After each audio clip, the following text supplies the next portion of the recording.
Hey, welcome to Mariners Church. My name is Eric. If we haven't met, I'm so glad that you are with us today. I know some of you are watching with a group of people from Mariners hosted here. We love you so much. I love that you are with a group of people for worship service like this. And then many of you are watching with Mariners online. I love that you are with us today. I'm going to continue in a moment walking through our teaching series, Proverbs for Your Love Life. But I am excited to announce our next teaching series, which begins in 3 weeks.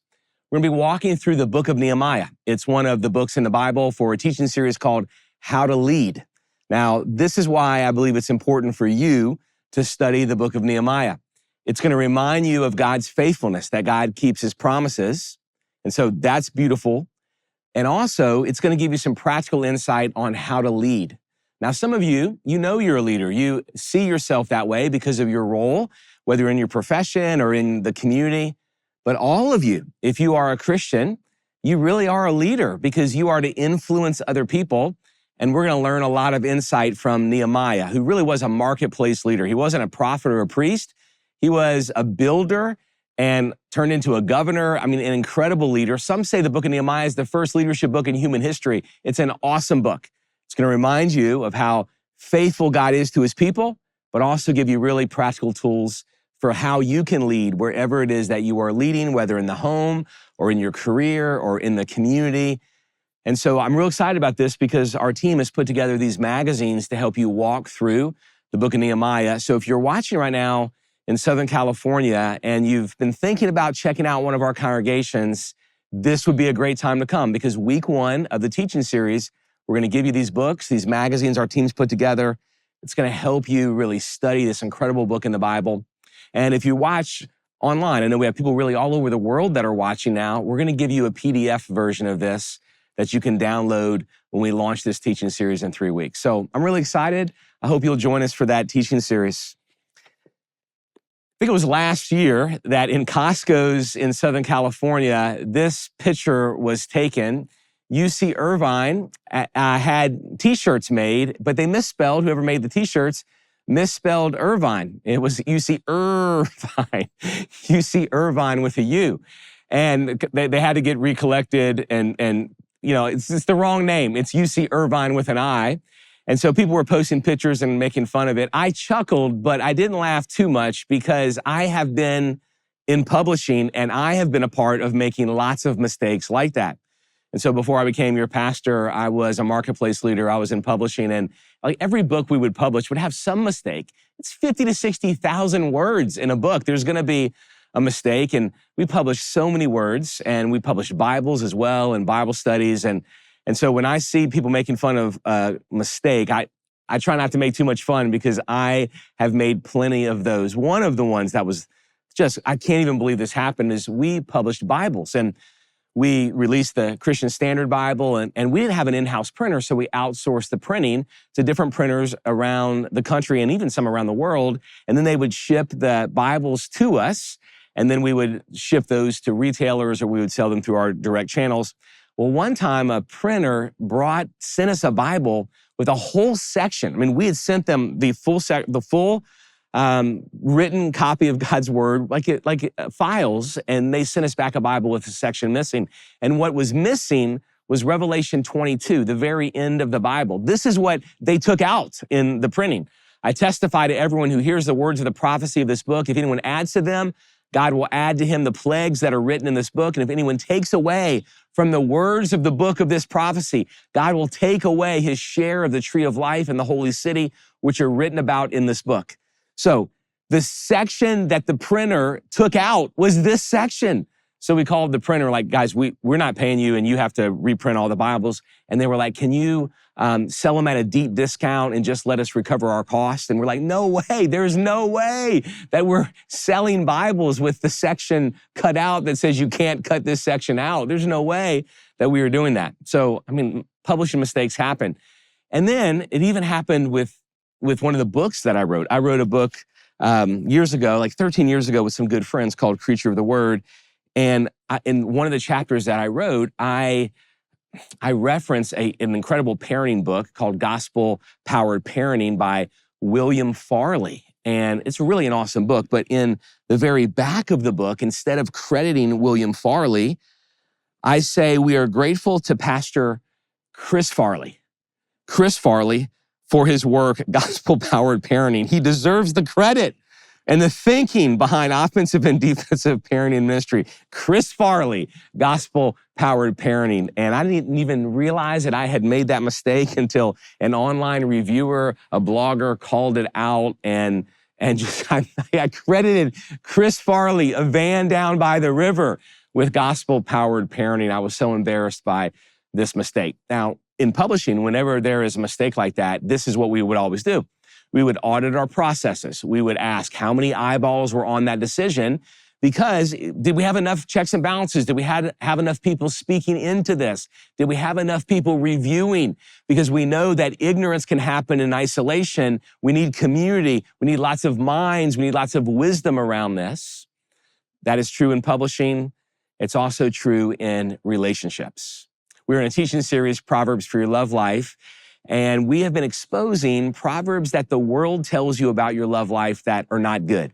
Worldly proverbs. They have the appearance of wisdom, but they're not really wise. And we are comparing those with true proverbs from the book of Proverbs, really great wisdom.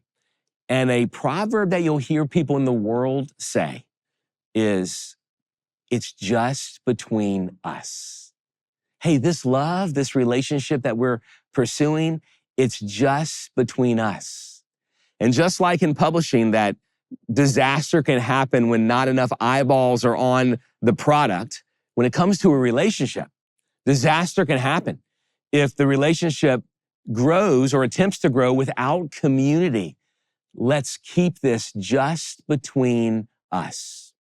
Oftentimes that will happen when two young adults start to date. Maybe someone will think it's just between her and me, or him and me. It's just between us. I'm not going to tell anyone right now. I found the person online and we're starting this conversation, and no one right now needs to know. Sometimes it happens when a guy will say to a young woman, listen, I've been through a crazy season in my life. Right now, let's just keep this on the down low. No one needs to know. Let's just this be you and me. Let's keep it just between us. It also happens sometimes in marriages, when a marriage is going through a difficult season. And all of us who are married, we know that there are difficult seasons in our marriages.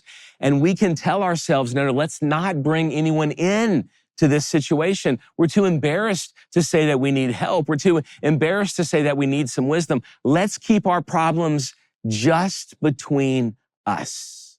You've heard this before. Just between us is a really damaging proverb that the world tells people today. It makes a lot of sense here in the West, here in the U.S. It's really the trajectory of our individualism as a culture, our individualization as a culture. And this has been in the fabric of our country for a long time.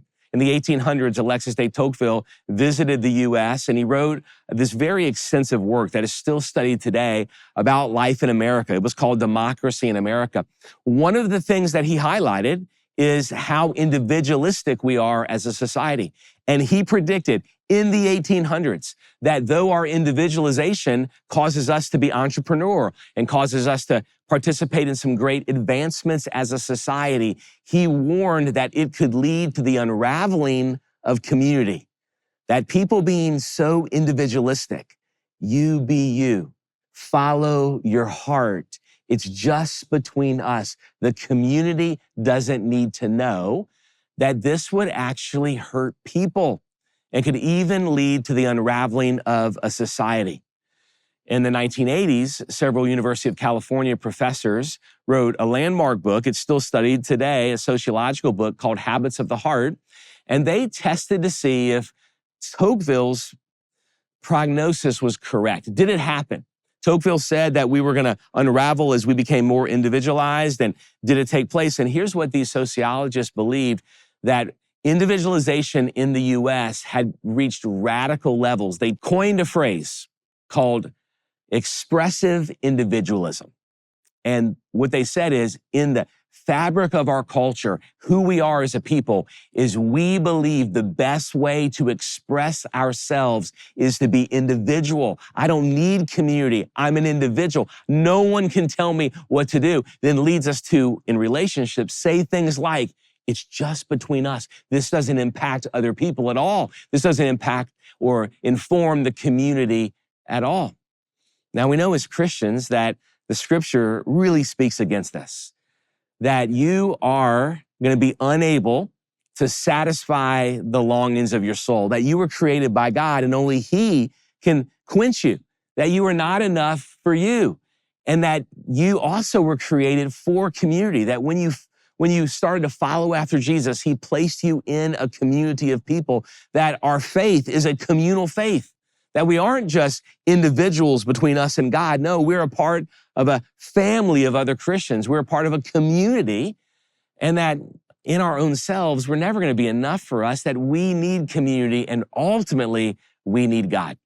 So while the world says it's just between us, the scripture, the Proverbs say something very different. Hear the word of the Lord. These are two Proverbs. Proverbs chapter 12, verse 15. A fool's way is right in his own eyes, but whoever listens to counsel is wise. And then notice this one, Proverbs 15, verse 22. Plans fail when there is no counsel, but with many advisors, they succeed. This is God's word. And I want to apply this to relationships. I want to apply this to your love life, whether you are single, dating, or married. And these two Proverbs really lead us to two really important conclusions. The first is this: God-honoring community protects from bad choices. All of us are capable of making some really foolish choices, but being in community with people who honor God and listen to His word, God-honoring community will actually protect you. We read verse 15 of Proverbs 12, a fool's way is right in his own eyes, but whoever listens to counsel is wise. And you want to be wise. You want to make wise decisions when it comes to your relationships, no matter what your current relational status is. Let me give you two scenes. And I want you to place yourself in these two scenes. One is in an apartment.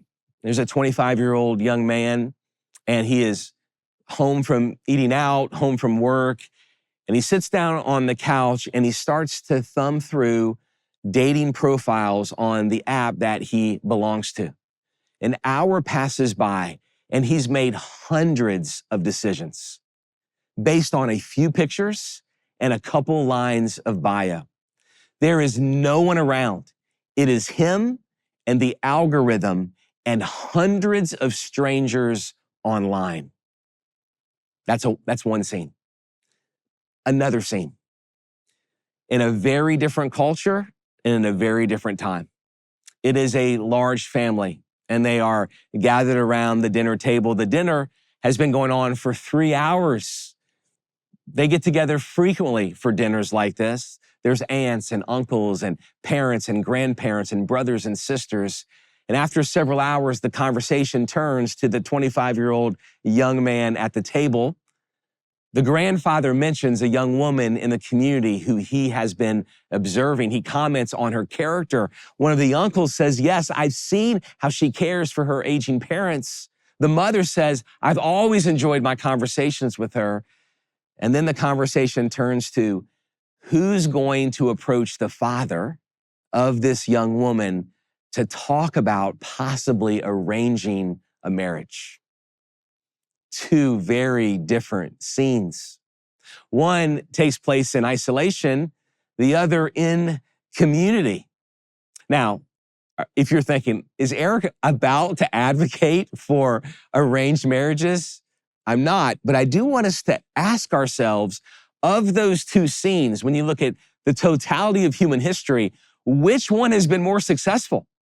Which one has actually resulted in flourishing marriages? People will sometimes debate the merits of arranged marriage.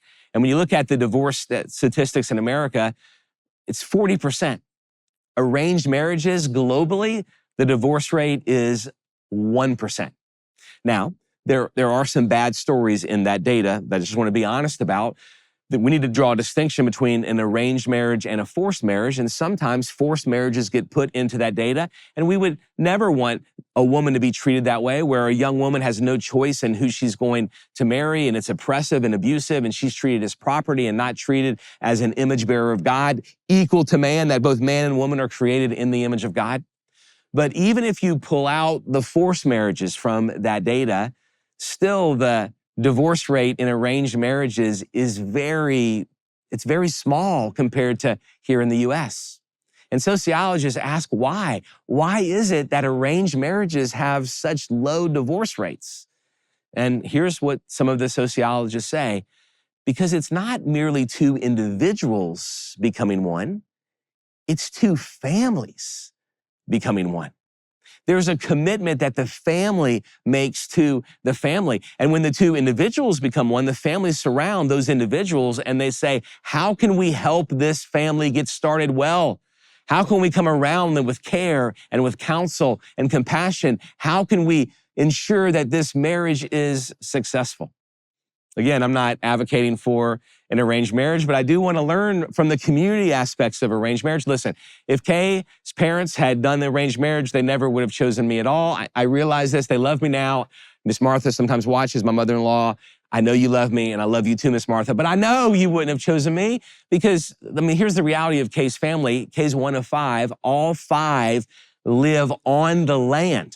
They moved from the house where Kay grew up in. A house was built on 50 acres of land, and every daughter and son was given 50 acres. So there was 50 acres given to Kay. I could move to North Louisiana right now and have 50 acres of land. And you're like, that's amazing. It is awesome. It's mosquito infested and really bad weather and a view of Bubba's outhouse, but it's still 50 acres. It's still 50 acres that I've said no to because I love you and want to be your pastor. But her parents, there's no way they would have chosen an arranged marriage with me. I was a preacher and we've moved all over the place to serve other people, but arranged marriage, I wouldn't have wanted that because it wouldn't have worked out for Kay and me. However, at the same time, I do want to acknowledge that there has been great wisdom and community coming around a couple and wanting this couple to thrive.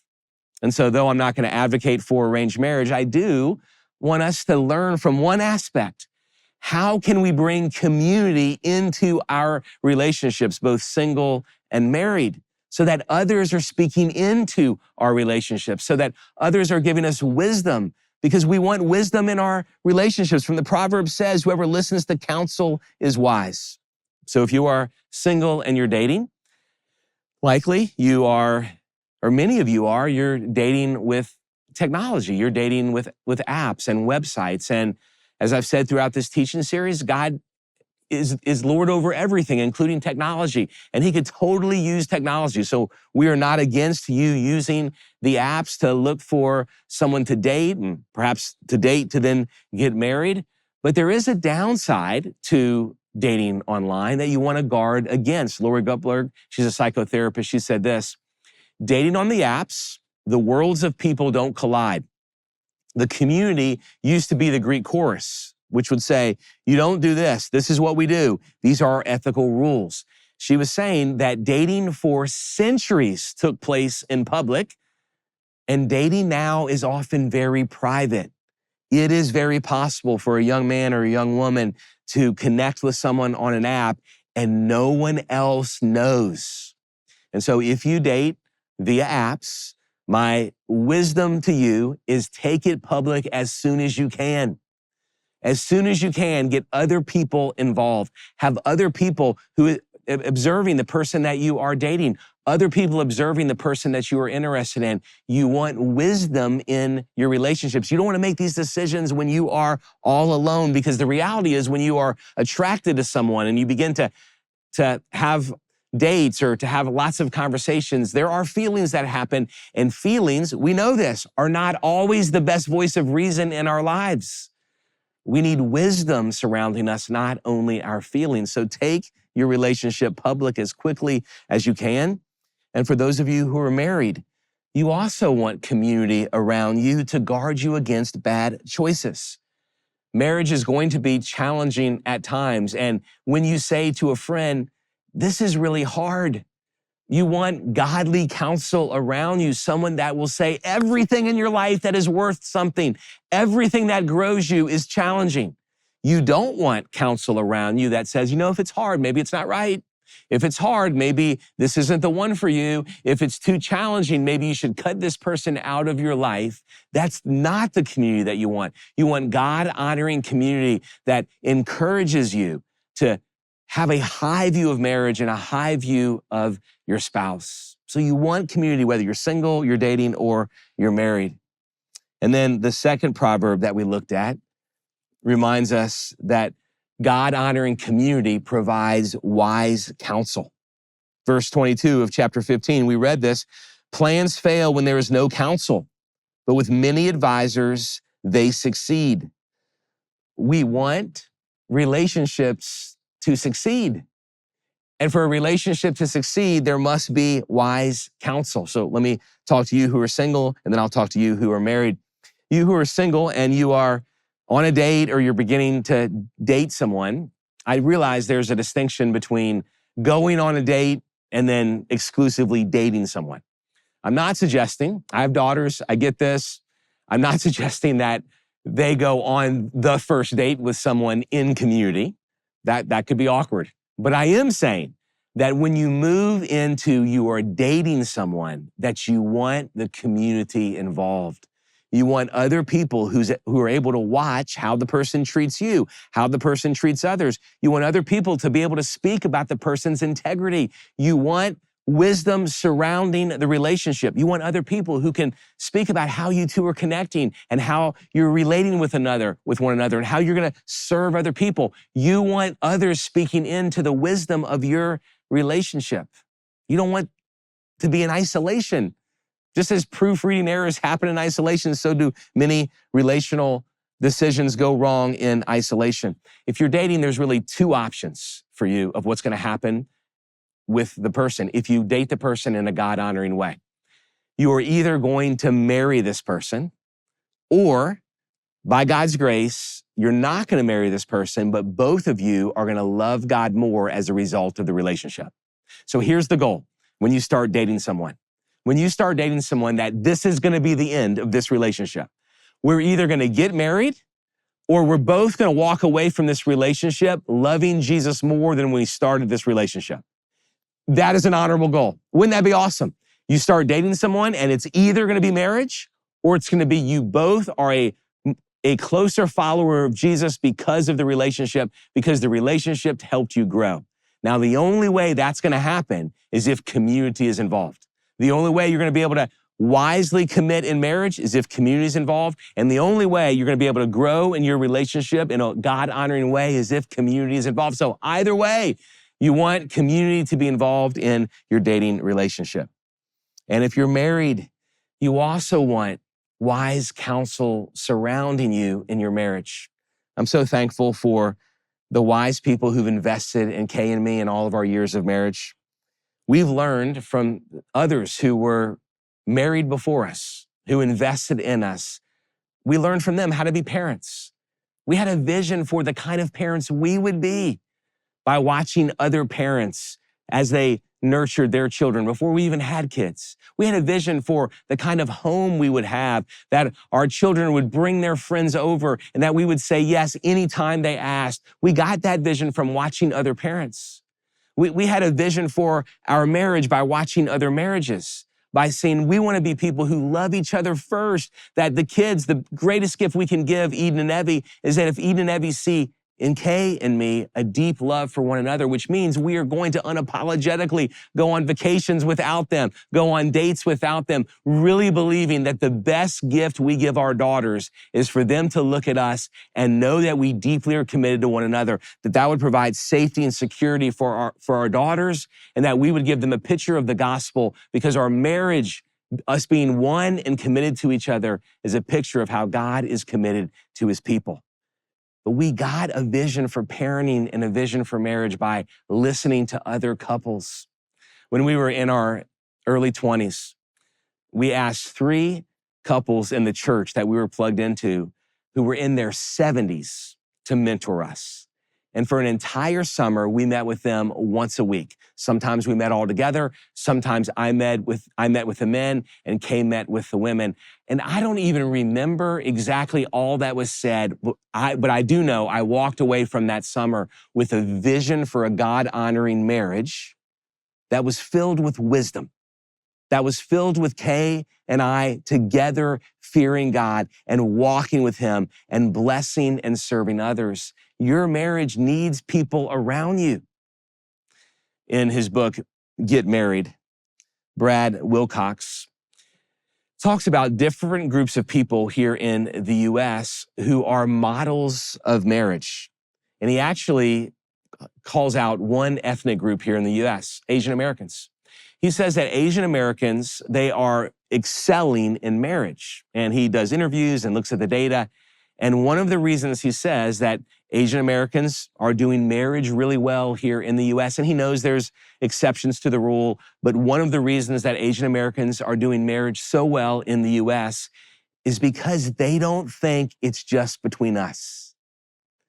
They realize that when they marry, it's a community that's coming together. And when challenges happen, even when people say, I'm not happy in my marriage, they don't think divorce, not first. They think the kids.